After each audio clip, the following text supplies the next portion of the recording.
So the next one would be Kupfergrube. Kupfergrube. It has been open a few days, but I think it's quite good because you can see how it would change with some oxidation, because it's one of quite closed up right now actually. So that's why I chose the open bottle. 18 vintage, right? So how was this vintage year? 18? I'd say one of the more easy vintages, uncomplicated year. Basically, less rain than we needed it, but we almost gotten used to it. So it was quite hot. The most beautiful grapes we've ever had. So it's just they looked like they were painted. There was nothing on them. You could just our team was harvesting so fast because it was just so easy. They just took every grape. Everything was ripe. That was good. We started quite early. Actually 4th of September maybe. So it's the earliest we've ever harvested. 3 weeks earlier than normal. So,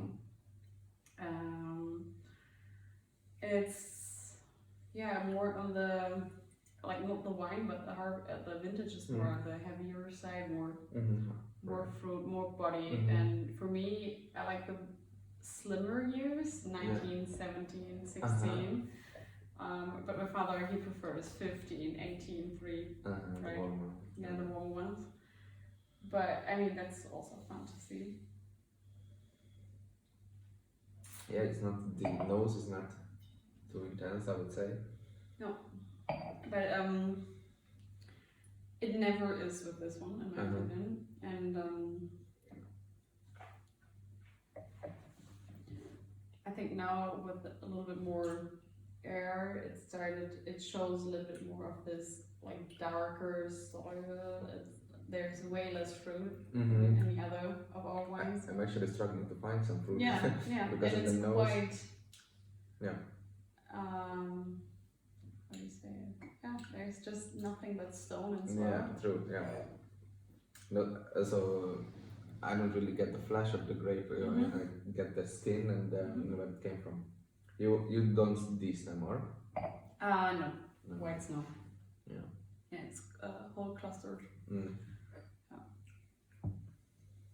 But the nose is more fruit, I think. This white grapefruit kind of thing. Yeah, white grapefruit, because it has this light bitterness, or at least phenolic. True. Yeah. Part of. Yeah.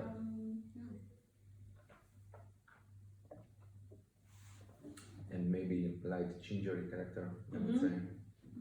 This maybe also a hint of this white pepper. These grapes. Yeah. Nice. Yeah, it's far from fruit, I would say. Yeah, and I mean that's like now for you, right? That's 7 kilometers from here. It's completely different. Completely different now. But it's also these 4 wines, or at least the 3 Rieslings, it was really from the fruity till the Trinkfluss. From the fruity till the really this.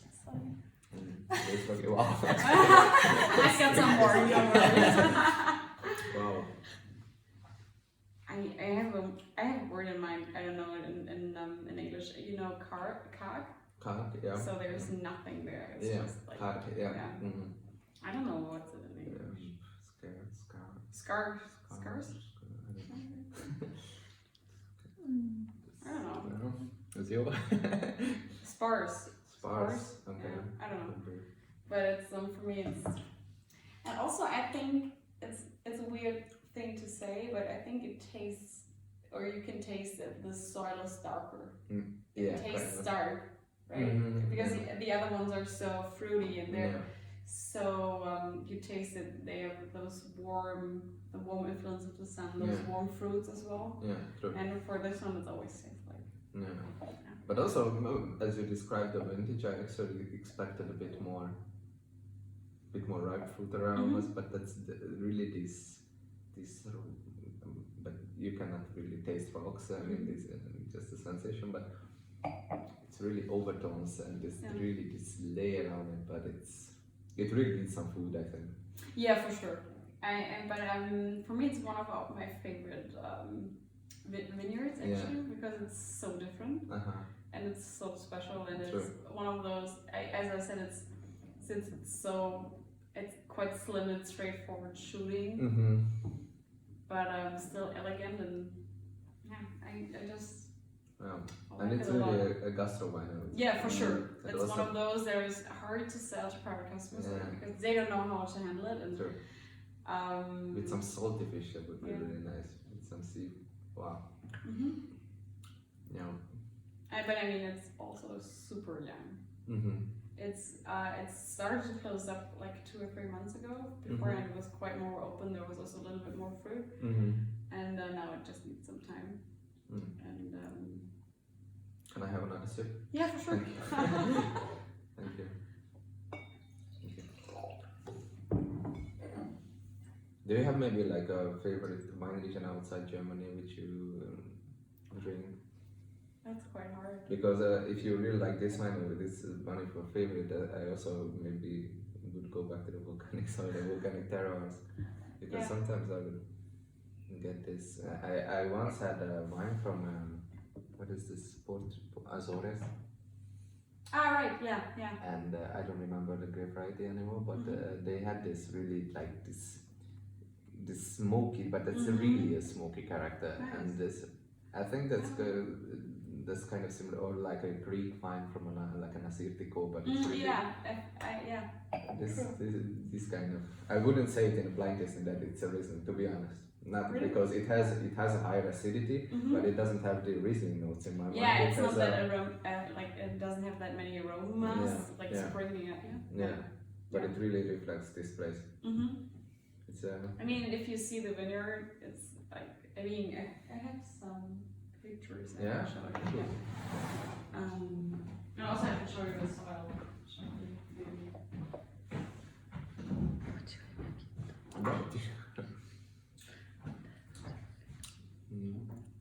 Cool, huh?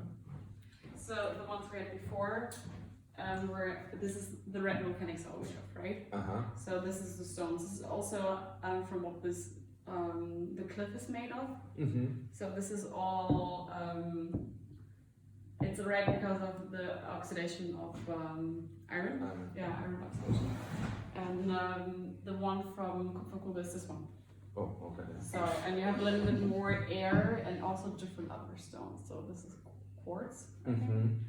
And if you see the vineyard, so our part is here, and you have this cliff, just like small cliffs just behind it, right?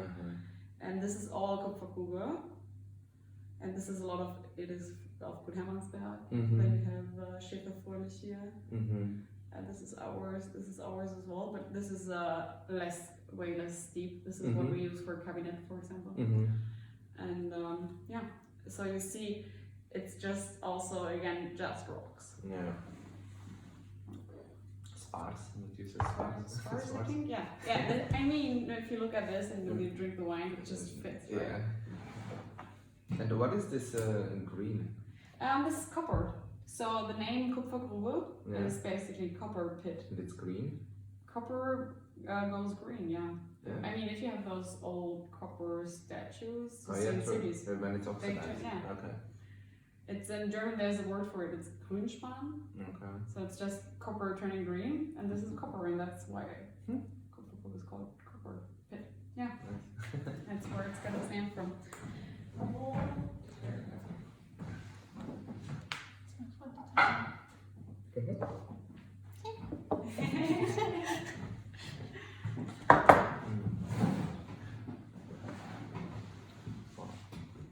Wow, this is, I just cannot spit it out. Beautiful.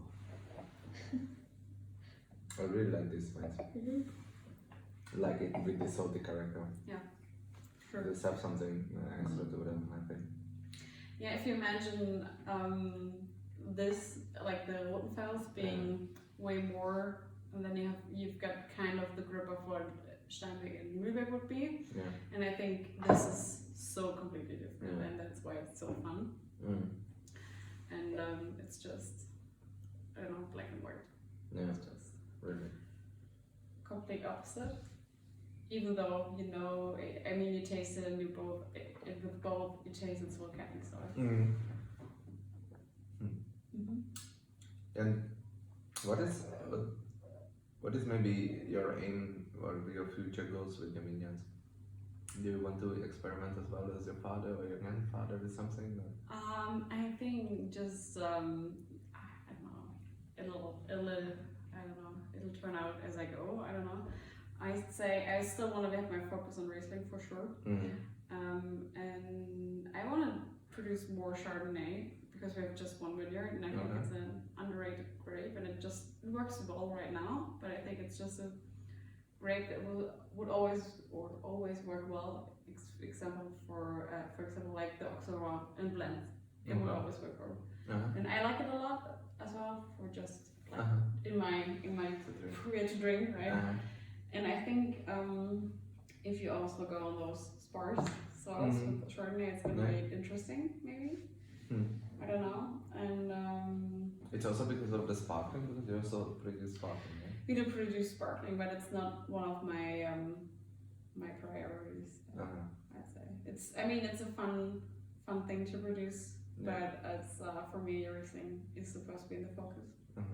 And you also have you work commercially now in the vineyard, so? And you also want to go more into this biodynamic kind of direction? Biodynamic, no. More acting more closer to nature for sure.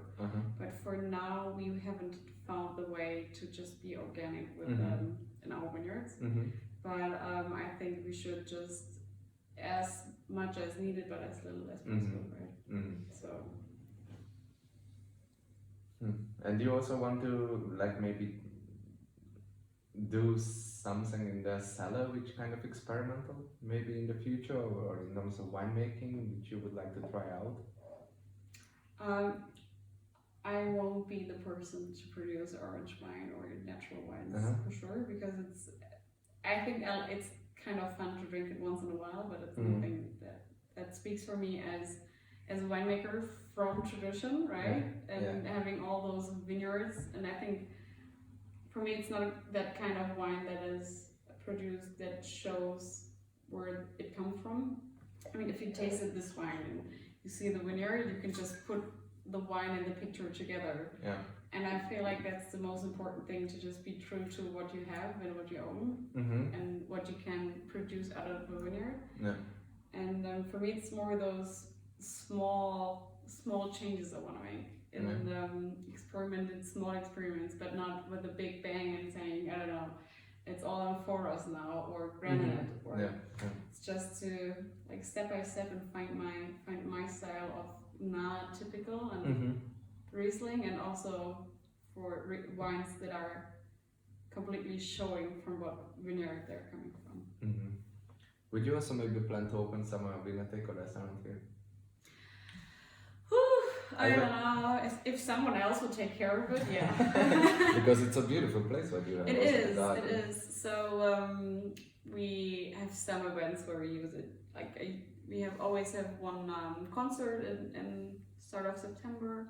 So, and it's almost always outdoors here in the yard, and it's jazzy, poppy music, and we have like 300 people coming just enjoying the music. That's fun. Then we have the annual tasting, and I started some tastings for smaller groups of 20 people, and always inviting another female winemaker. So it's just because there are not too many female winemakers, but I think there are great female winemakers in Germany and also all over.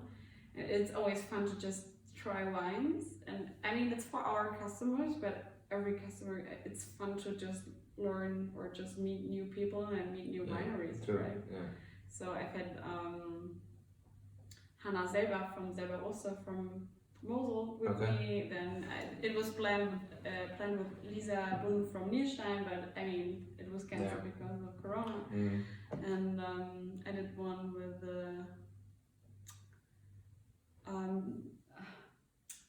Julia Seifert from Diefenhardt in Rheingau, and also VDP winery, and it's just fun to taste different wines from different areas with a like smaller group of people. And in the summertime we use the garden, so it's just like small tables in the garden outside, and just like a chill vibe, with having like hanging out, tasting a little bit of wine, eating a bit of food.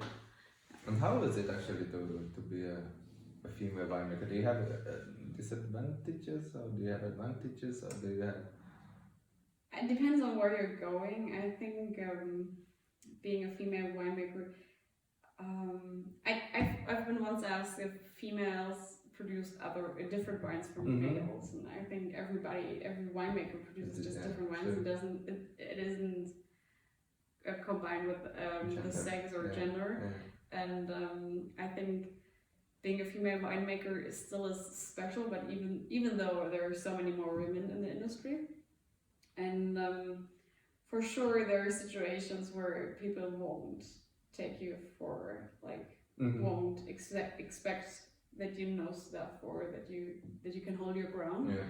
And I mean there's been situations where I've been working, I don't know, on a truck and stripping stuff down or stuff, I don't know, and people coming over and saying if they should call a man to help me and stuff like that. I mean, I think that's for every woman in male-based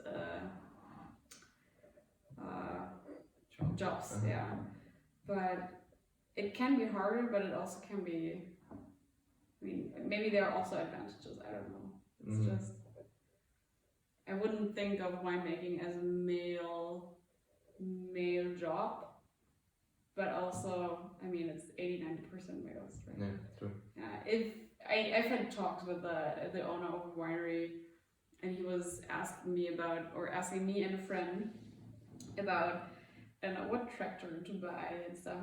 It was in Canada, and we were standing there, 3 people, and he was asking the guy all the questions, and I was like, I'm the one that owns those tractors and knows how to drive them. He's from our valley. He has super steep slopes. He never uses a tractor. How should he know, right? So it's quite a. I think you're not seen as competent as you are sometimes, but I mean otherwise you also have sometimes more of the spotlight on you because you're a female. Yeah. Right? It's just I don't know. So that's really a silver lining. Yeah. And also, it's a lot of the old people that come to you and ask, I don't know, where's your husband? Is your husband making the wine? I'm like, why? And once the women asked me, like, so are you making the wine? I was like, yeah, that's my job. Yeah. She's like, and what does your husband do? First, I've got no husband. I don't know, I can work with the auto man, and also. You know, my boyfriend, he's a winemaker as well, but in another winery, and it's just, people are always stunned that that's your main job, being a winemaker. Yeah. But I hope to see more actually. It's kind of, I think, similar to politics. Yeah, for sure. A lot of people think, okay, politicians, they should be male. Yeah. But I think the world will be, or actually has gotten better since we have more female politicians. And I think the wine world will also, because diversity I think is really good for the wine world too. Yeah, and also not only in terms of winemakers, but also in terms of wine regions. So more and more up and coming. So for example, yesterday we drank a Chardonnay from the Czech Republic. Cool. That's nice. I never even drank a Czech wine from the Czech Republic. Either. And then it was really interesting, kind of fishy nose to be honest. But it's interesting, you know, just to, as you said, just to try. Yeah, just to see what's happening all over the world. I was like working in Canada in the wine industry. The fun part was that nobody that worked there started out in the wine industry, right? So everybody here either grows up in a winery, grows up in a wine region. Some of the people come from gastro, and but everybody has some connection to wine. Yeah. And my cellar master, or like the winemaker in the winery, he studied biology, and then he was a full-time brewer. So he brewed beer for years, and then he turned to winemaking because he thinks it's more fun and it's more of an art. and everybody else there didn't start out in the wine industry, and they were so much more open-minded to every possibility. And I think that's one of the most beautiful things in the wine industry, because everybody is like, yeah, I'll try anything, and if it's not my taste, it's fine, right? It's quite tolerant, I think. Sure. Or can be, not every time. I mean, there's also those hardcore, I don't know, there are some traditionalists, but but I think wine brings people together. I think so too, and also a good talking point, because I just remember another Chardonnay, for example, from Argentina, when we sat at the park. That was a completely other Chardonnay. So when we were just talking about planting Chardonnay, it's in Argentina or in Czech Republic, they all produce the same French grape, and they want to aim for something different, but it's really just, I think it's advancing, and that you can really just use this product or artwork, or I don't know how, but just a positive example of globalization. For sure. So maybe can we try the Queen or the King, or I don't know. The Bastei, the flagship, or I don't know. Thank you. So, But all of these wines have really lighter color. This straw light, or? Yeah. But I mean, we don't aim for color. It's just.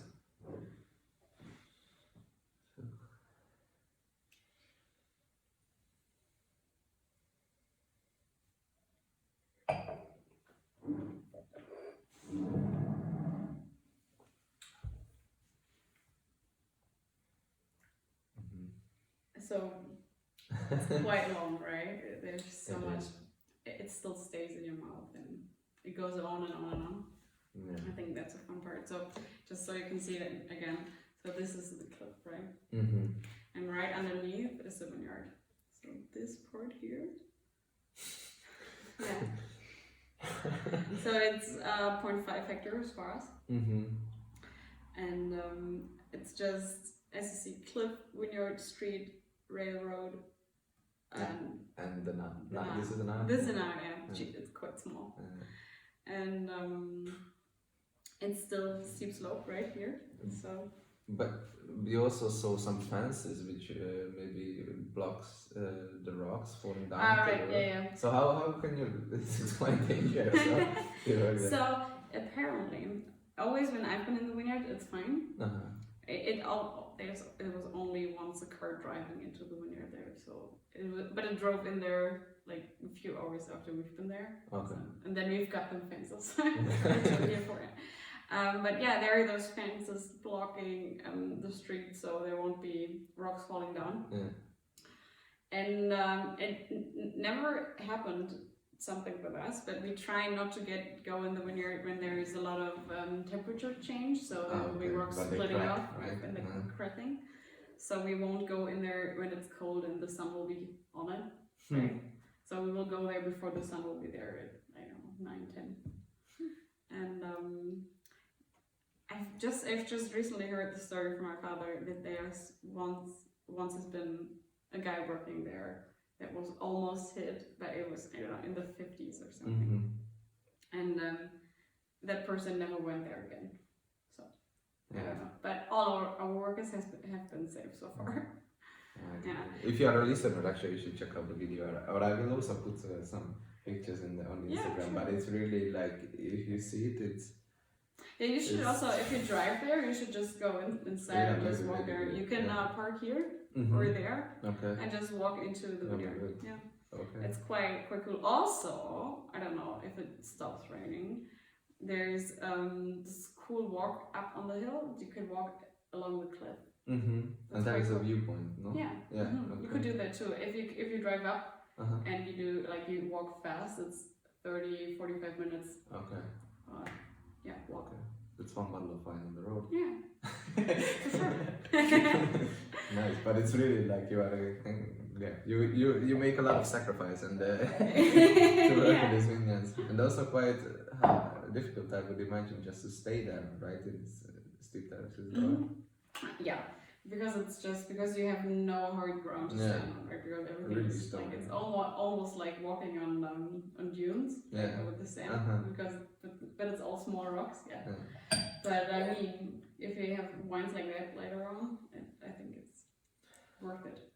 But it's I still feel the wine in my mouth, and I found in these little corners or sand in the mouth. But I get more fruits in this, and more this kind of yellow apple, these greens kind of aromas, but almost this preserved kind of aromas as the time goes on.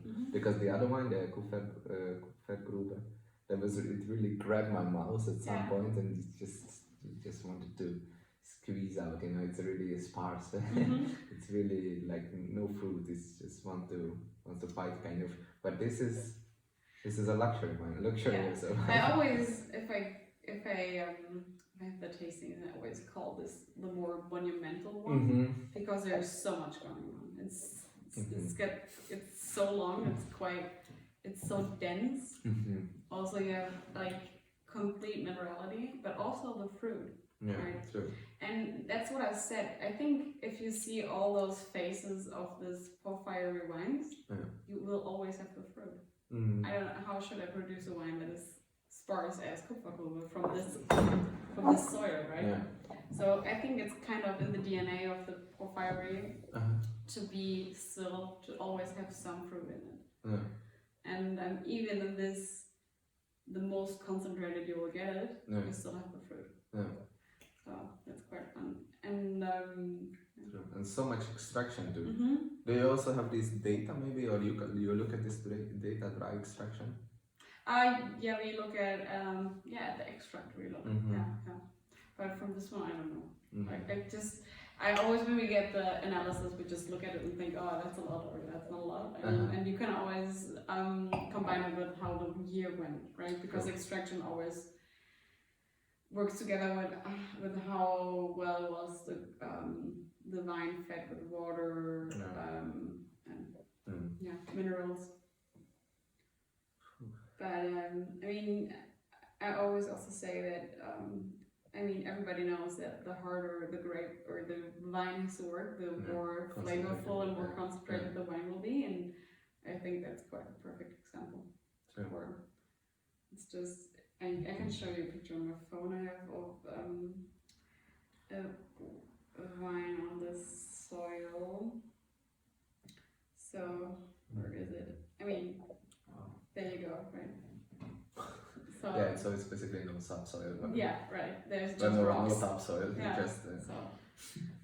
And this is all the colors of porphyry, basically. Wow, nice. Oh, you should put those on Instagram. I had them. I put all those pictures together for an online tasting of all the GGs of GG vineyards, and I actually should post those on Instagram. I've been doing more on Instagram, but I still could be doing so much more. But I think it's really worth following also the wineries, however, because it's also a really great platform, Instagram, I think. Just to follow up the background. Yeah, but the hard part is for the person using those, or for me, as I should be filling those, or it should be filling Instagram. For me, it's super hard to understand when my work is interesting for other people, because it's just my day-to-day business, right? You go about and do your thing in the vineyard and go home and you're like, maybe I should have posted that, because people would be thinking it's super interesting and are so into it. Sure. And for me, it's just a day at the office, basically, right? You know, also my social media manager says sometimes that I should post more, because maybe for me it's that I drink wine every day and that I taste, I make tasting notes. But maybe for some people it would be interesting how to look up things and just to see also in books maybe how, or for you in the winery, what you look for in a winery, how to rack it actually, because yesterday we cleaned the barrel. Oh, really? I've never seen those, and it's interesting. Because maybe some people who were never in the cellar, they didn't know that the yeast you should bring out with a special brush from the barrel, and how to seal it with the wax, and like how would you know? But it's interesting. It's craftsmanship, I think. And it's so few professions nowadays which is really hard work and handwork. Craftsmanship. You cannot really go to a factory and make wine, because you need to. So at least to make some at least if you're making wine that has some character and origin and yeah. But yesterday I also felt in the salad that for them, as you said, it's day-to-day business, but I felt like a guy in a circus. Yeah, for sure. It's like, I mean, for me, it's always if I go someplace where the person working is doing their work right and they know what they do. It's always so fun to watch, right? I mean, even if you're at the hairdresser and they're cutting you, like, exactly. What are they doing? I don't even. Yeah. And I feel like that's a lot of this, or it's the same for a lot of people thinking about winemakers. If they see them work and they're like, "Whoa, that's how it works." Exactly. And they seem to know what they're doing. And you just go by routine and. Yeah. It's always, and I mean, as every person, every day, I sometimes like, I don't know if that's right. But this one really, really great length. The other one, I really miss the fatness. I think from a food. Yeah. From a food pairing, it really needs some grilled kind of fatty, maybe a pig, what you mentioned, kind of this fatty protein, slightly burned kind of thing. But this wine, I think the Bastei would go well with a lot of dishes. Yeah, for sure. And also with a lot of creams. What is cream? A lot of kind of creamy things, but also a lot of sauces because it has the body, it has the acidity, it has the complexity. For me, this is also wine that would work well. I mean, you said like the smoky stuff with the Kupfergrube, but also this, if you have Bastei and you have it a little bit more aged, for me, there is no use in like a red wine for me anymore because aged Riesling große Gewächse work perfectly well with like big meats, like big cuts or anything right from the grill. Work great. Or also for like I don't know, for stews and stuff works out great too. There's so much density and length and it's stereotype that needs to be like washed away that you only can bring reds to meats. And I think it works out great. But also, especially if aged. But also you can drink red with fish. That's another. For sure. All those like elegant, like slightly acidic, not so tannic, not so super fruity, more. Like for example, the guy yesterday showed me a bottle 1949 Beaujolais. Like this is really a gummy. It would be also really nice with fish, but that's a lot of people, as you said, aged Riesling. A lot of people don't think about light or thin-skinned grape varieties that they could age. Only Pinot Noir maybe, but that's not true. That's really not. Really, this wine could also develop with age, not just Cabernet Sauvignon and things like that. So that's also another thing that should be cleared out. Okay, thank you very much, Rebecca. Would you like to add something maybe more, or do you have some actualities which you'd like to promote maybe? I don't know. No, actually, I don't know. You also have a lot of sweet wines as well. I have a lot of sweet wines. We could maybe drink a Cabernet. I mean, Cabernet's always fun. We could drink the Cabernet from Kupfergrube, so you can see how it is in comparison in sweet. Okay, so that would be also 18, and it could be nice. Yeah, that's fine.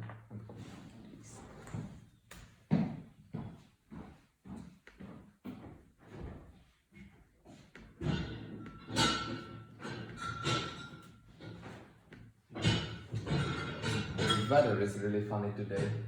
The weather, it's like April. It's just what it wants. I don't know. It's and it's supposed to be like this for another week. Yeah. So I mean, the vines are in flower right now, right? So you could either say it's bad because there will be less dense, or it will be less fruit. But actually, it's quite good if you don't want to harvest too much. Yeah. So I don't know. It's quite weird. And you cannot do anything, so. Yes. That's a lot of winemaking as well. Just weather being weather. So this is coming there. It's beautifully labeled. It is. Kupfer 2018. Yeah. No, it's concrete. So sweet. Okay. Yeah. It's got the wrong capsule. Somebody made a mistake while labeling. It's got the wrong. It's actually supposed to have the cold lager. Okay.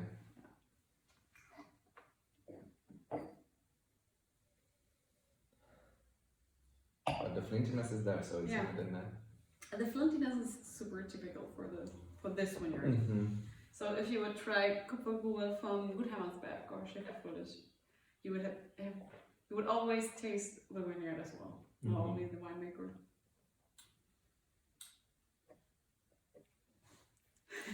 I think she will like it.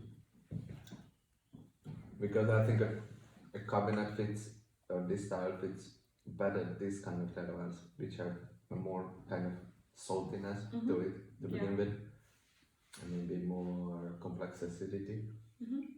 But also then the touch of sweetness is just I feel elevates the whole experience. It's just like when it's so like the terroir is sparse, and we have this sweetness. It's kind of it's still so light, right? True.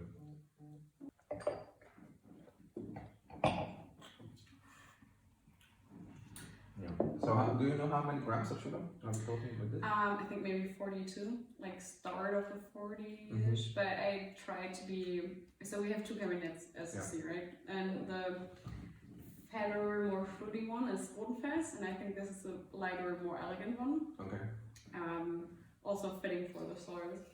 And I try not to be too high in residual sugar for this one. Oh, thank you. Because I wanted to have a cabinet that is so light that you always want to drink another glass, and which still works with a lot of foods, I think. For sure, yeah. And also with a lot of desserts which would maybe a bit more flat. Yeah. Which doesn't have too much acidity or lacks maybe this kinds of freshness. I think that this wine is a good go. Yeah, it would even, I mean, that's the case for a lot of street Rieslings, because they will always have the acidity that the dessert won't have. Yeah. If you think of, I don't know, something chocolatey, because it's always, for me, it's always quite too heavy, and then you would need more sugar than the cabernet, I think. Yeah. Or something creamy that doesn't have any fruit, and you would go with it. Yeah, also with the cream brulee, I was really good this. But for me, it's always blue cheese. This one. But I'm not that dessert person, so for me it's this and blue cheese. It's perfect. Yeah. Okay, gorgonzola. Yeah. Yeah, I see. And so maybe about your sparkling, it's metal traditional or? Yes. Yeah. But so we produce the base wines, and they are fermented on bottles elsewhere. So, because I mean, we stay in contact and we talk about what we want to do and how the dosage should be, but we cannot do the work here. We don't have the time, and it's also nothing that is your focus. Our focus, right? Yeah. So, but it's brut. It's brut or extra brut. Okay. Also, or brut nature. Brut nature. Okay. Yeah, as well. Never sweet, or not anymore. It used to be someday. And always vintage. Sorry? Always vintage. Yes. So, always vintage, but it's going to change with the VDP Sekt. Okay. There's going to be rules for Sekt as well. So you will have to have, I don't know what the rules for now. Okay. Vintage has to be different than single vineyard, and it's quite close to the champagne. Okay. Because they actually have single vineyard champagnes, so if you search for them, and they have a whole thing about it, but I don't I haven't gotten into it so far. Okay. So what are we gonna talk about in 10 years? Do you think? I don't know. That's a good question. Or what would you like to talk about in 10 years? In 10 years. still about my Riesling, still being quite elegant and light and being able to produce this freshness, I hope. Yeah, and then I don't know. Okay. I really don't. It just maybe my Chardonnays, or having the vineyards being the face of the wine actually, and yeah. Yeah, that's good enough, I Perfect. Perfect. Then Rebecca, thank you very much for your time. Yeah, And thank you thanks for this me. beautiful time with your wines actually, and really all the best.